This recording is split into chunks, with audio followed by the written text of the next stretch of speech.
Nasa gitna ka ba?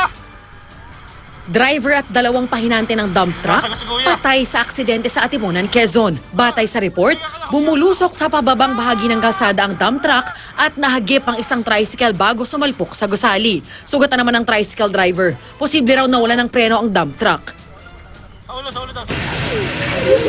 Patay rin ang isang driver sa Bontoc Mountain Province matapos mahulog sa bangin ang ipinaparadang AUV. Ligtas naman ang ibang sakay ng AUV na mga kawani ng DepEd dahil pinababa sila ng biktima bago magparada ng sasakyan. Sa Bantay, Ilocos Sur, minor de edad na rider naman ang nasawi matapos sumalpok sa puno. Nakainom daw noon ng alak ang biktima at walang suot na helmet.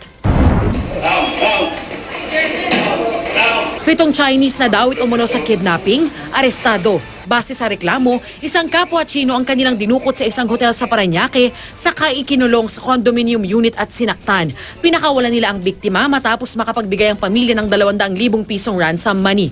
Nahaharap sa kaukulang asunto ang mga suspect. Drug suspect na nagtago pa sa Kisame, balik kulungan sa Iriga, Camarines Sur. Paliwanag ng suspect, nagtago siya sa Kisame sa takot na taniman daw ng droga. Nasamsam sa bahay niya ang iba't ibang drug paraphernalia at ilang pakete ng umano'y shabu. Aminado ang suspect sa pagdodroga pero hindi raw siya pusher.